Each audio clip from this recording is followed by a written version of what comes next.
Selamat datang di Lamulo Show.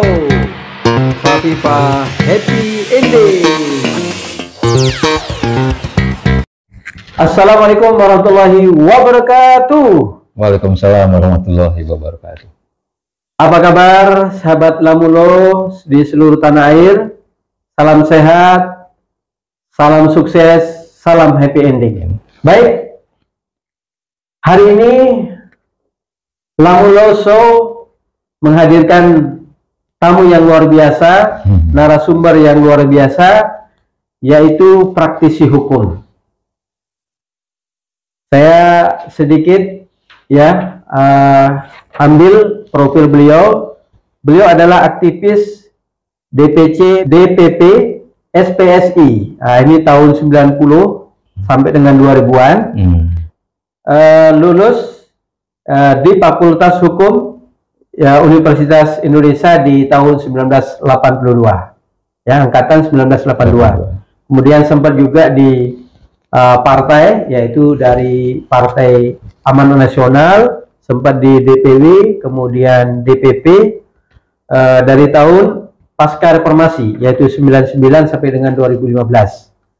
Kemudian beliau yang selalu disandingkan dengan advokasi atau kuasa hukum ulama dan aktivis muslim. Kemudian beliau saat ini dari tahun 2020 kemarin, 2 tahun yang lalu sampai hari ini selaku ketua DPP Partai Umat, Partai Umat tentu di bidang advokasi. Baik, kita sambut, kita hadirkan beliau, yaitu Bapak Juju Purwantoro SHMH. Assalamualaikum. Waalaikumsalam warahmatullahi wabarakatuh. Senang sekali kita ketemu lagi. Apa kabar Pak Juju? Alhamdulillah, Panan. Alhamdulillah. Sabar Lamulo, beliau ini luar biasa.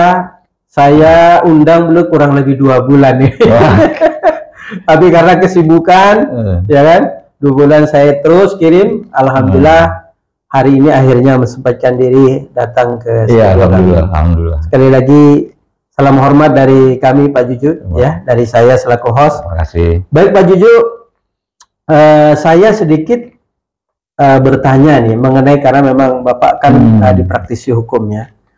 Kan Bapak selalu digandeng dengan melekat yang namanya praktisi hukum atau kuasa hukum aktivis muslim terutama untuk ulama dan aktivis muslim. Betul. Boleh kasus apa aja yang pernah didampingi oleh Pak Juju? Ya, sebetulnya kalau mulai sebelumnya Assalamualaikum warahmatullahi wabarakatuh. Waalaikumsalam warahmatullahi wabarakatuh. Jadi kalau bicara tentang aktivitas saya dari mulai katakanlah lulus dari dulu masih muda jadi Fakultas Hukum UI kebetulan, itu tidak langsung terjun ke bidang advokasi ulama atau aktivis muslim, Pak. Biasa kan masih muda, mungkin masih giat-giat cari duit. Kan begitu. Ya, cari duit dan banyak advokasi lebih kepada istilahnya untuk komersial. Untuk komersial ya. Nah, tapi kan udah jalan-jalan usia setengah senja kan begitu kan, udah jalan setengah abad begini, ya mulailah kami berkecimpung di lebih kepada kepentingan hukum, utamanya kepada ulama dan aktivis muslim. Begitu. Nah, itu kalau nggak salah dimulai sekitar 5 tahun lalu ya. 5 tahun yang lalu. Itu yang ramai itu adalah kasus aktivis muslim Pak Jendul Ginting pada yang masalah IT dulu ya. Kalau pemirsa mungkin pernah dengar itu, saya dimulai di awal aktivis Jendul Ginting itu sudah bikin aktif di dunia medsos ya, dan sempat keserimpet masalah itu atau diserimpet-serimpetkan gitu. Gitu ya, salah postingan beliau gitu. Nah, dari situ kemudian selesai, tidak terlalu lama kemudian senior kita juga, aktivis kita, yaitu Bapak Buniani. Buniani. Betul. Ya, ikut terseret juga ya. Ikut terseret juga. Ya biasa itu ada katanya konflik di dunia medsos juga dengan masalah dengan Ahok ya. Ahok ya, betul. Masalah apa Pak? Al-Maidah surat Al-Maidah ayat 51 ya, Pak? 51. Kira-kira mengenai kepemimpinan lah Pak ya. Iya, mengenai kepemimpinan Islam itu harus Islam. Dan biasalah Pak, pada waktu itu udah mulai rejim, pada waktu memang rejim saya katakan masih agak ya terus terang mulai represif pada waktu era itu, sehingga saya kebetulan mendampingi Pak Buniani pada saat yang sidang di Pengadilan Negeri Bandung Pak, Jawa Barat. Kita bolak-balik ya setiap minggu harus ke Bandung. Ya akhirnya putusannya memang Pak Buniani memang divonis gitu ya, vonis kalau nggak salah sekitar 1,5 tahun itu kalau nggak salah, dan selesai seperti itu. Terus kata orang Jawa, dilala kebetulan beruntung tuh kasus ulama kita, aktivis muslim terus kayak kena musibah Pak Anam. Siap. Musibah hukum utamanya begitu. Kayak begitu. Betul. Nah, nggak lama kemudian yang sangat ramai di kalangan umat HRS ya. Yang betul, ya, lebih disingkat atau lebih dikenal dengan HRS singkatannya, yaitu Habib Rizik Syihab, ya, ulama besar kita. Itu yang cukup menggegerkan terutama umat muslim sampai hanya persoalan gara-gara beliau mengatakan saya sehat saja, saya alhamdulillah, kayak Pak Hanan nanya, Pak Juju gimana sehat-sehat saja, Pak Hanan juga saya tanya gitu ya. Jawabnya alhamdulillah Pak Juju sehat-sehat saja. Hanya persoalan ungkapan seperti itu beliau ditarik-tarik juga kepada kasus hukum, ya dikait-kaitkan dengan undang-undang ITE begitu, sehingga paksa beliau harus berurusan dengan dunia peradilan. Waktu itu ramai sekali di Pengadilan Negeri Jakarta Timur Pak Ana. Betul, gitu. Betul. Kita ikuti lah Pak Juju kemarin Habib Rizik melakukan pembelaan. Bahkan beliau ya HRS tidak tidak mau kemarin itu yang lewat online Pak ya. Itu kan pertamanya sangat ramai, sampai protes pada majelis hakim, sampai kita mengancam untuk tidak mengikuti sidang, kita akan keluar. Jadi pada waktu itu ramai sekali, dan 2 kali, dan sidang ketiga alhamdulillah akhirnya hakim mengabulkan Pak permintaan tim pengacara agar persidangan Pak Ustadz Habib Rizik Syihab itu dilakukan secara offline, ketemu langsung. Akhirnya diizinkan, alhamdulillah seperti itu. Itu tapi melalui perjuangan yang ramai juga kan, kayak gitulah Pak, seperti itu. Dengan alasan pada waktu itu pandemi COVID.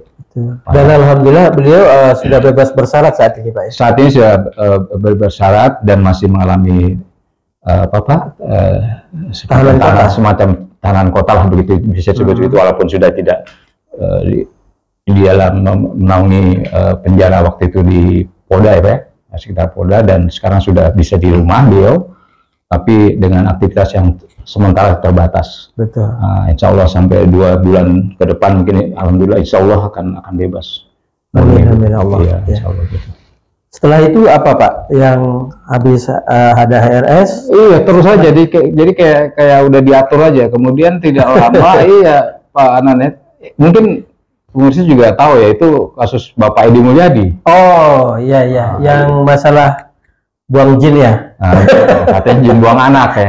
Buang jin lagi. Dibilang jin buang anak ya. Yang rencana untuk IKN itu ibu kota negara. Bapak juga ada dampingin ya? Kebetulan alhamdulillah saya dampingi juga. Alhamdulillah saya dampingi juga, dan beliau udah bebas ya saat ini. Saat ini di pengadilan tingkat pertama itu dinyatakan bebas. Ya, bebas. Potong masa tahanan, ya tahanan beliau kan sekitar 8 bulan kalau saya itu, jadi diketok pada saat itu, langsung bebas. Nah tapi prihatin juga gitu Pak, tiba-tiba JPU juga, kita baru dapat informasi minggu kemarin, itu JPU tidak langsung bisa banding Pak, tapi langsung kasasi, tingkat kasasi Mahkamah Agung menyatakan melakukan kasasi, sehingga kita pengacara mau tidak mau ya melakukan kontra jadi terhadap Bapak Edi Mulyadi ini. Ya kita optimis lah, mudah-mudahan tetap pada keputusan tingkat pertama, panggilan pertama bisa bebas begitu. Amin. Seperti itu. Intinya sih untuk kasusnya beliau sebenarnya udah selesai ya Pak ya? Iya, walaupun memang tadi JPU, Jaksa Penuntut Umum, dan ini masih tetap punya kewenangan, punya hak untuk melakukan kasasi itu. Karena nggak puas Pak mereka Pak, karena Pak Edi ini begitu diputus divonis oleh hakim pengadilan negeri berapa tahun kemarin? Timur, Enggak, langsung potong masa tahanan, ya. Oh. 9 bulan. Jadi pada waktu diketok itu divonis beliau langsung bisa pulang. Sama gitu juga ya pada waktu itu. Nah seperti itu Pak. Ya kita prihatin lah sebetulnya. Sudah selesai, tapi JPU masih tetap nggak puas. Masih nggak puas juga, masih membawa Pak sampai tingkat kasasi. Betul. Nah sedikit Pak Juju, karena Bapak kan selaku praktisi hukum yang memang domain ya pembela kepada aktivis Muslim ya. Nah kita lihat belakangan memang apa sih yang terjadi, banyak ulama-ulama yang memang saya kalau bahasa kriminalisasi mungkin terlalu jauh ya. Ya bahasa awamnya gitu lah. Nah, bahasa awam karena saya bukan orang hukum Pak. Iya, tapi ini yang berkembang di media, di masyarakat juga. Di masyarakat ada kesan dikriminalisasi. Iya. Bagaimana tanggapan Pak Juju dalam? Ya istilah itu memang santer ya, terutama di era rejim ini Pak.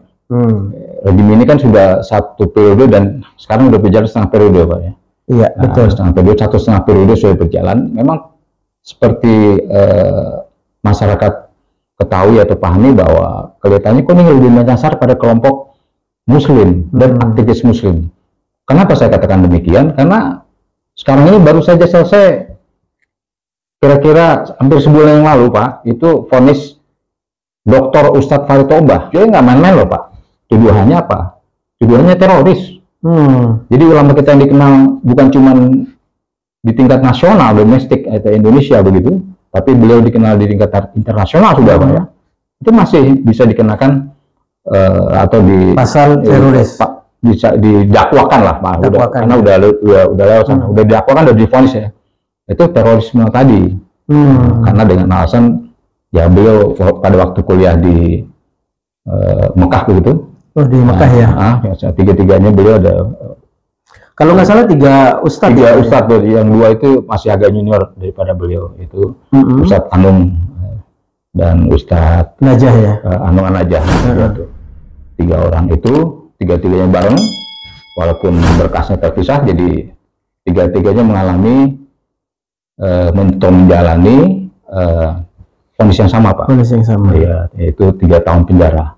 Dan saat ini tentu ya masih berlangsung tahanannya dan jadi sudah ada putusan Pak untuk ini 3 tahun penjara. Iya. Jadi itu minimal, itu undang-undang terorisme itu minimal 3 tahun sampai 15 tahun atau 20 tahun misalnya seperti itu. Tapi apapun itu kami tetap meyakini ya, argumentasi kami bahwa beliau itu ulama kita yang tidak bersalah sama sekali. Jadi beliau selama ini aktivitasnya adalah apa Pak? Dakwah gitu kan, memberikan pelajaran agama kepada umat gitu, seperti itu. Dan kebetulan saja Ustadz Dr. Farid Tobah itu ada satu masa diajak temannya gitu loh Pak. Ayo kita ikut main-main, kita silaturahim lah kira-kira begitu ya Pak ya. Bahasanya ke Afghanistan, kan begitu. Ya, oke lah itulah beliau. Nggak lama gitu, kira-kira paling seminggu kalau nggak salah. Melihat gitu kan, ada di sana memang di Afghanistan kan ada semacam latihan-latihan itu Pak. Kita tentara, camp-camp, ada latihan perang, latihan militer seperti itu.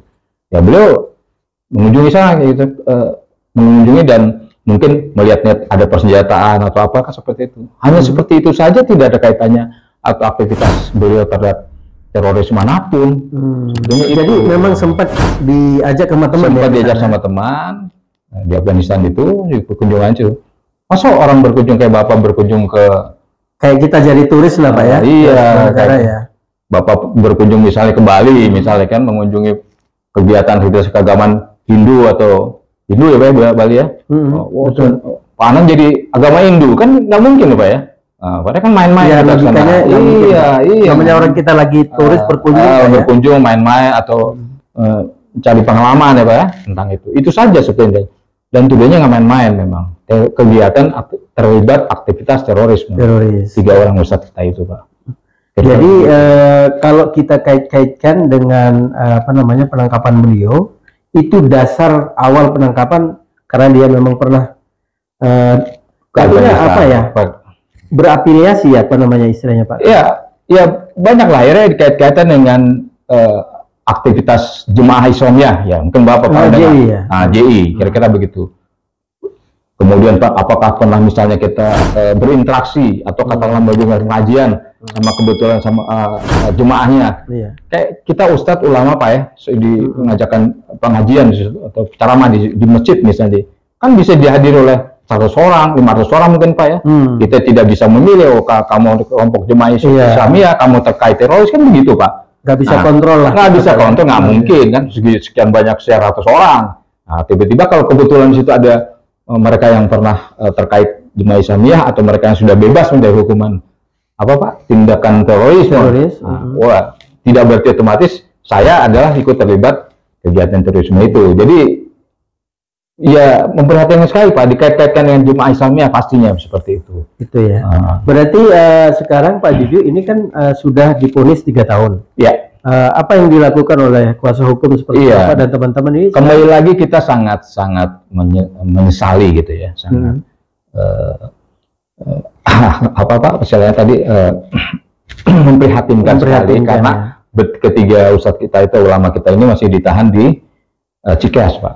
Oh, di Bogor ya? Di Kabupaten Bogor itu. Kenapa saya katakan begitu? Karena di sana adalah tahanan atau penjara begitu, katakanlah begitu, yang khusus dikhususkan untuk mereka-mereka yang divonis atau dituduh sebagai terorisme Pak. Jadi kita sangat sedih karena ulama kita sehingga lupa di campnya seperti itu Pak ya. Jadi boleh kita katakan, kita informasikan saja ya kepada masyarakat bahwa campnya itu ada berupa kontainer Pak. Nah, kontainer yang dibuat atau dibikin muka seperti tahanan. Jadi beliau harus di kontainer seperti itu ya, dengan fasilitas yang sangat minim dan mungkin panas begitu ya, pasti.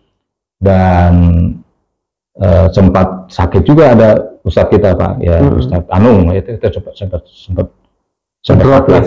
drop begitu, seperti itu faktanya begitu. Dan harusnya karena beliau bukan lagi tahanan saat ini Pak ya, kan udah divonis kan, bukan tahanan sementara, berarti sudah harusnya seperti dia harus di LP kan, ketentuan undang-undang ketentuan gitu lembaga seharusnya kalau secara ini udah dipindahkan, harus dipindahkan. Dan sekali lagi kita diskriminatif menurut kami ya, menurut tim hukum diskriminatif sangat dan tidak manusiawi kan, tidak beri kemanusiaan juga ya kan. Ulama kita tempat seperti itu, kami sudah mengajukan surat, mengajukan usul, mengajukan permohonan sampai 3 kali Pak agar mereka dipindah, dan artinya mereka beralasan bahwa ini ada di bawah atau wewenang Densus 88 katanya. Dan kami pun juga sudah berkomunikasi, mengirim surat pada Densus 88 dengan mereka mengatakan, oh sedang diproses demikian, padahal sudah lebih 1 bulan Pak ya, kira-kira begitu. Nah ini hal seperti ini yang menurut kami sangat diskriminatif. Kami berharap secepat mungkin tentu kesempatan ini juga pihak-pihak berwenang ya Pak ya, tanda kutip Densus 88 misalnya, segeralah mencarakan ini, kan wilayahnya bukan Densus lagi Pak, kalau udah jadi tahanan Pak, Kanwil Kumham ya Pak. Jadi Kementerian Hukum dan HAM yang punya wewenang seperti itu, tapi upaya kami masih belum goal Pak. Berarti permintaan sebenarnya masalah vonis yang ditetapkan sudah 3 tahun sebenarnya nggak ada masalah, tapi penahanannya jangan lagi di tempat Cikeas seperti itu yang sangat tidak manusiawi kan. Kita tidak tahu juga bagaimana makannya beliau, bagaimana aktivitas ibadahnya tadi. Sementara kemarin-kemarin itu Pak, untuk beraktivitas ibadah saja itu sangat dibatasi sekali Pak. Bagaimana beliau mereka itu harus beribadah ke masjid misalnya, bagaimana beliau harus membaca Al-Quran misalnya. Dan kita juga salut Pak, dalam kesempatan yang sempit itu Pak Farid Toba Ustadz Farid Toba masih bisa menulis buku Pak dalam situasi yang demikian ya. Itu bisa bayangkan kan, dalam situasi yang ya sangat minimal. Dan keluarganya, istri, anak, dan lain-lainnya sampai sekarang masih terbatas Pak untuk menemui. Seperti kalau beliau di tahanan masyarakat yang umum kan bisa ada waktunya Pak, seminggu sekali atau seminggu 2 kali dijenguk. Nah sekarang kan sulit. Pasti tidak semacam dibatasi sekali fasilitasnya. Dan beliau kami yakin betul tidak ada kaitannya dengan terorisme sebenarnya. Kan begitu. Baik Pak Juju, selain itu Pak, kita yang Bapak tangani yang lagi berjalan kasus apa Pak? Tadi sempat singgung kasus dalam hukum Islam ada mubahalah ya Pak? Mubahalah. Ada mubahalah, kasus mubahalah itu bahwa ketentuan itu sebetulnya kita kalau sebagai orang Islam berkeyakinan berpedoman kepada Al-Quran, kan begitu Pak ya. Pedoman utama kita Al-Quran kemudian hadis ya Pak ya. Iya. Betul ya. Nah, mubahalah itu kan memang ditentukan dalam Islam, Islam, syariat Islam itu boleh. Jadi tidak ada hubungannya dengan hukum negara. Nah, hukum negara. Nah, anehnya ini berkaitan kasus siapa nih Pak? Ini kasus Bambang Tri dan Bapak tangani juga? Iya, kebetulan Bambang Tri dan Ustadz Gus Nur tadi. Kenapa kita ungkapkan kasusnya mubahalah itu ya? Ya karena kasus itu mereka ini harus dipelajari lagi, harus ditahan lagi Pak, dipenjara lagi. Dan sekarang juga udah lebih dari 6 bulan ya Pak ya, udah sampai 7 bulan berproses ya Pak ya. Lagi berproses, cek bersidang, dan sudah 15 saksi lebih yang dihadirkan oleh pihak JPU. Tapi kemarin kalau nggak salah sidangnya di Solo Pak. Sidangnya di TV. Iya, ditahan di Jakarta, tapi dengan berbagai alasan saksi-saksi lebih banyak di daerah Jawa Tengah, maka disidangkanlah kasus ini di Pengadilan Negeri Solo, Jawa Tengah. Begitu Pak.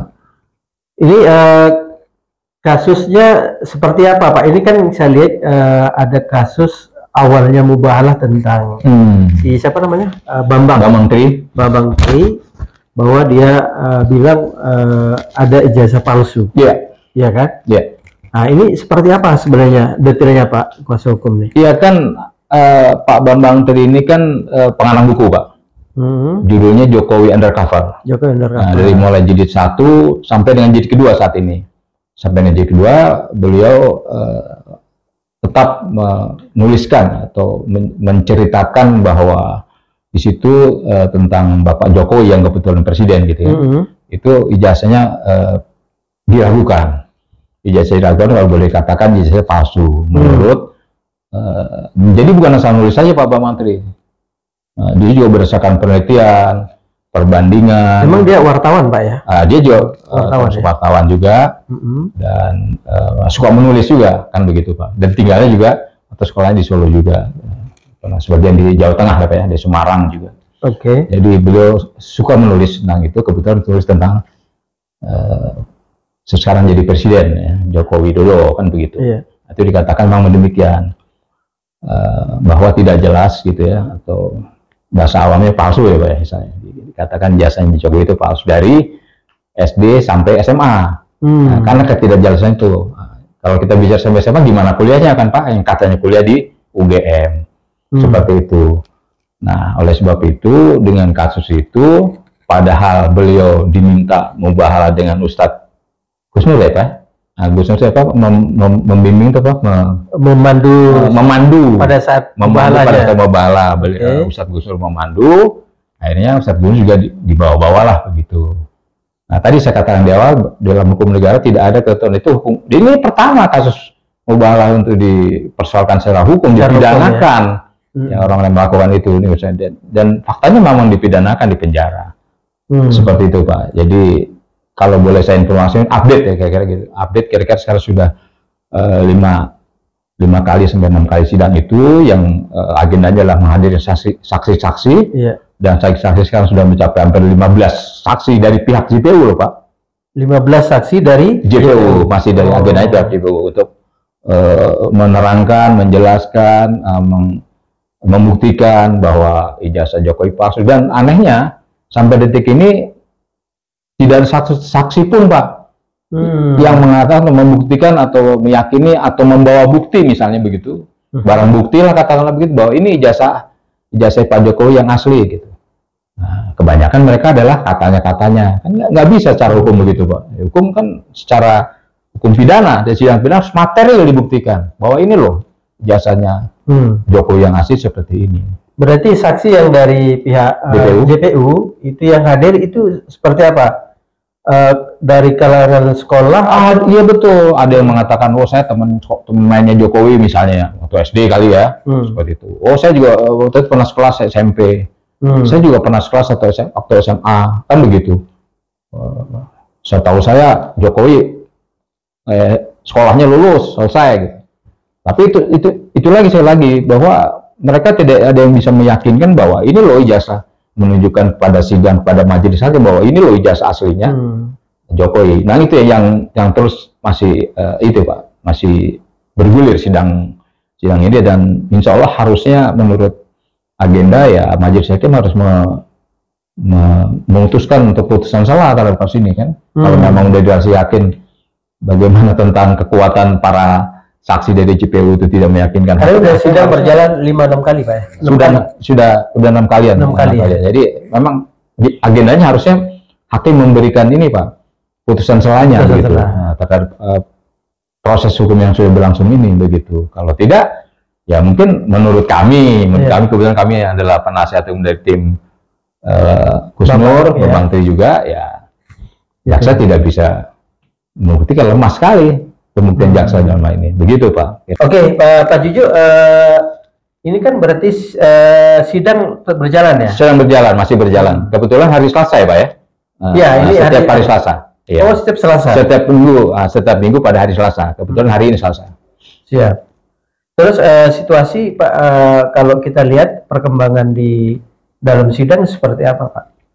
Ya, sangat antusias terutama dari para pengunjung sidang gitu ya, atau penonton sidang, dan banyak juga yang pihak-pihak yang kira-kira memberikan komentar-komentar di luar gitu tentang hal ini. Jadi cukup ramai Pak isu seperti ini, karena isu menyangkut isu pertaruhan jabatan presiden dengan ijazahnya kan gitu Pak.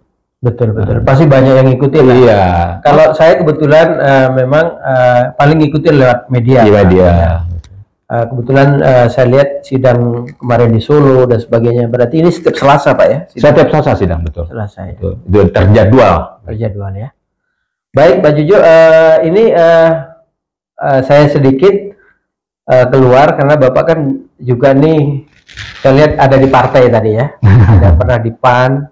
Dari tahun pasca reformasi itu Pak, 99 2000. Kemudian sekarang Bapak ada di DPP Partai Umat, ya kan Pak Amir Rais bikin satu partai lagi baru betul.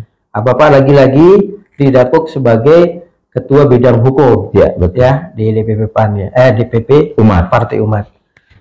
Seperti apa nih Pak? Saya ucapkan selamat dulu nih Bapak. Partai Umat lolos ya, walaupun nggak masuk gerbong yang pertama, 17 partai yang lolos. Akhirnya dengan perjuangan tentu advokat atau kuasa hukum daripada Partai Umat, akhirnya alhamdulillah nomor buntut tuh Pak, nomor 24. Iya. 18. 24. Oh 24. Iya. Nomor 24. Oh iya. Sama dengan tahun pemilu rencananya kalau jadi 2024 ya kan gitu. Betul. Nomornya 24 kan. Iya. Nah gimana Pak perjuangannya kemarin mengenai Partai Umat ini? Ya kita sangat surprise ya, sangat kaget sekali bahwa setelah pengumuman pertama dari KPU ya, KPU mengumumkan itu ternyata Partai Umat tidak termasuk partai yang lolos verifikasi tahap pertama itu. Iya. Kita sangat kaget sekali dengan dua daerah yang katanya tidak sempurna. Kemarin daerah mana aja situ Pak? Datanya dua daerah itu Sulawesi Utara dan Nusa Tenggara Timur. Oh NTT. Jadi karena dua daerah itu dianggap tidak memenuhi syarat persyaratannya, maka Partai Umat dinyatakan untuk partai tidak lolos bagi peserta pemilu 2024. Itulah Pak kejadiannya Pak. Jadi, tapi memang agak sempat ramai itu Pak di media ya. Iya begitu. Pak Amin Rais juga ya kan sempat berstatement di media. Iya, tanpa bermaksud kita atau kami menyudutkan partai-partai baru yang lain ya. Juga tanpa bermaksud menyalahkan ya, terhadap prosedur KPU menjaring dan menyatakan lolos partai-partai itu gitu. Tapi faktanya memang Partai Umat tidak diloloskan. Padahal kami yakin betul bahwa semua persyaratan sudah dipenuhi oleh DPW atau kepengurusan tingkat provinsi sudah seluruh provinsi seperti itu. Tapi faktanya memang ada urusan, dan sesuai dengan aturan yang ada itu kita sempat ngajukan keberatan begitu ya Pak melalui Bawaslu, dan sesuai prosedur kita diberikan waktu hanya 3 hari untuk setelah pengumuman itu. Setelah 3 hari kita diberikan kesempatan mengajukan keberatan 3 hari, kita melakukan konfirmasi ulang, kita memberikan data baru ya, dan diproses oleh pihak Bawaslu, Badan Pengawas Pemilu, dan alhamdulillah bang akhirnya dinyatakan lolos di 2 provinsi itu. Alhamdulillah. Artinya Partai Umat sudah menjadi peserta pemilu tahun 2024 dengan nomor 24. Sudah dinyatakan begitu. Baik, saya ucapkan sekali lagi selamat. Terima kasih. Terima kasih. Oke, sebagai closing statement, ini kan 2024 akan bulan Februari Pak ya, akan terjadi Pilpres Pak ya, sesuai dengan tahapan yang memang sudah dijadwalkan oleh KPU. Ya Pak ya. Harapan mungkin atau himbauan kepada kita semua mengenai pileg atau pilpres seperti apa? Juga kami berharap bahwa di pemilu 2024 nanti kita mendapatkan sosok tokoh pemimpin yang baru Pak. Artinya apa ya? Tentu kita berharap pemilu ini bisa berlangsung jujur, adil dan bersih gitu kan. 2024 nanti untuk menghasilkan pemimpin yang juga berkualitas, bersih, tentu yang tidak kalah pentingnya adalah beriman. Itu penting sekali. Beriman pada Tuhan Yang Maha Esa begitu, menjalankan agamanya dengan taat gitu Pak ya, dengan takwa begitu, untuk Indonesia yang lebih baik ke depannya.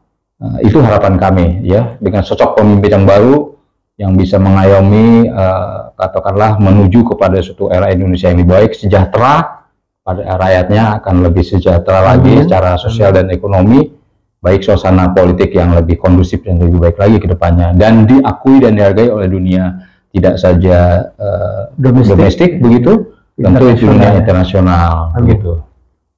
Baik, terima kasih Pak Juju atas waktunya. Jazakallah khairan katsira. Sehat selalu Pak Juju. Insyaallah, terima kasih. Amin. Syukur. Nah, jadi demikian perbincangan kami dengan perbincangan happy saya dengan orang tua kita, dengan guru kita Pak Juju Purwantoro. Alhamdulillah. Semoga sahabat Lamulo bisa memetik, bisa menjadi referensi. Amin. Ya, perbincangan kami yang ada di studio Lamulo Show pada hari ini. Baik, salam sehat, salam bahagia, salam happy ending. Happy ending, muda berkarya, tua bahagia, mati masuk surga. Yang selalu ingat mati, orang yang akan hidupnya terarah dan termasuk orang yang cerdas. Demikian, Assalamualaikum warahmatullahi wabarakatuh. Selamat datang di Lamulo Show. Fafifa Happy Ending.